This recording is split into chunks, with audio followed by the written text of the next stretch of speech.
ಮಂಕುತಿಮ್ಮನ ಕಗ್ಗವನ್ನು ಆಲಿಸುತ್ತಿರುವ ಎಲ್ಲ ಕೇಳುಗರಿಗೆ ಶರಣು ಶರಣಾರ್ಥಿ. ಈ ದಿನದ ಜ್ಞಾನವೇ ಬೆಳಕು ಕಗ್ಗ ಸರಣಿ ಸಂಚಿಕೆ 239. ನಾನು ನಿಮ್ಮೊಂದಿಗೆ ಕರುಣಾಕರ ಬೆಳಕೋರು. ಕಗ್ಗ ಗಾಯನಕ್ಕೆ ಧ್ವನಿಯಾಗಿದ್ದಾರೆ ವಿದ್ವಾನ್ ಸುರೇಶ್ ರಾವತ್ ಅವರು. ಬನ್ನಿ ಕೇಳುಗರೆ, ಈ ದಿನದ ಕಗ್ಗ ಮಾಲಿಕೆಯಲ್ಲಿ ಮಾನ್ಯ ಡಿವಿಜಿ ಅವರ ಕಗ್ಗವನ್ನು ಕೇಳಿ ಬರೋಣ.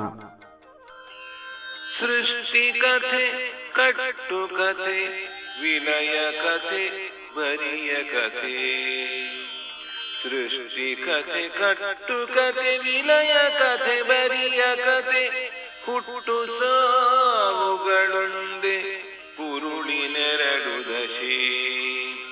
ನಿತ್ಯ ಪರಿವರ್ತನೆಯೇ ಚೈತನ್ಯ ನರ್ತನೆಯೇ. ಸತ್ಯ ಜಗದಲ್ಲಿ ಕಾಣು ಮಂಕುತಿಮ್ಮ. ನಿತ್ಯ ಪರಿವರ್ತನೆಯೇ ಚೈತನ್ಯ ನರ್ತನೆಯೇ. ಸತ್ಯ ಜಗದಲ್ಲಿ ಕಾಣು ಮಂಕುತಿಮ್ಮ. ಸತ್ಯ ಜಗದಲ್ಲಿ ಕಾಣು ಮಂಕುತಿಮ್ಮ. ಬಂಧುಗಳೇ, ಈ ಜಗತ್ತಿನಲ್ಲಿ 106 ಕಟ್ಟುಕಥೆಗಳು ಇದ್ದಾವೆ, ದಂತಕಥೆಗಳು ಇದ್ದಾವೆ.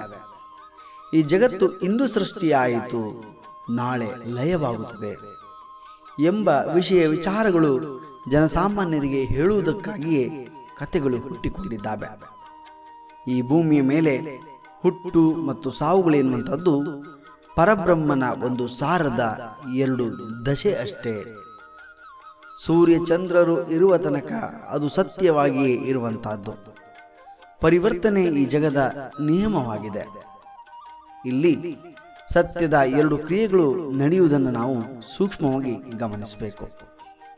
ದೇಹವು ಮಣ್ಣಿನಲ್ಲಿ ಮಣ್ಣಾಗಿ ಹೋಗುವಂತಹದ್ದು. ಹಾಗಾಗಿ ದೇಹಕ್ಕೆ ನಾಶ ಉಂಟು, ಆದರೆ ಆತ್ಮಕ್ಕೆ ಅಲ್ಲ.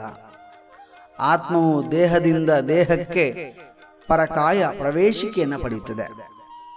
ಇಲ್ಲಿ ಒಬ್ಬ ವ್ಯಕ್ತಿಯು ಹಳೆಯ ಬಟ್ಟೆಯನ್ನು ಕಳಚಿ ಹೊಸ ಬಟ್ಟೆಯನ್ನು ತೊಡುವಂತೆ ಆತ್ಮವೂ ಕೂಡ ಒಂದು ದೇಹದಿಂದ ಇನ್ನೊಂದು ದೇಹಕ್ಕೆ ಸೇರಿಕೊಳ್ಳುವಂತಹದ್ದು.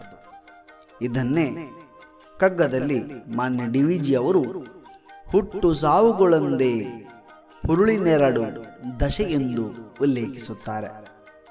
ಬಂಧುಗಳ, ದಿನನಿತ್ಯದ ಬದಲಾವಣೆ ಮತ್ತು ಚೈತನ್ಯವನ್ನ ಈ ಜಗತ್ತಿನಲ್ಲಿ ವಿಜೃಂಭಿಸುವಂತೆ ಮಾಡುವುದೇ ಪರಮಸತ್ಯವಾಗಿದೆ ಎಂಬ ವಿಚಾರವನ್ನ ನಾವೆಲ್ಲರೂ ಕೂಡ ತಿಳಿದುಕೊಳ್ಬೇಕಾಗಿದೆ. ನಾಳೆ ಇನ್ನೊಂದು ಕಗ್ಗದೊಂದಿಗೆ ನಾವು ಬರುತ್ತೇವೆ. ಅಲ್ಲಿಯವರೆಗೆ ನಮಸ್ಕಾರ, ಶುಭ ದಿನ.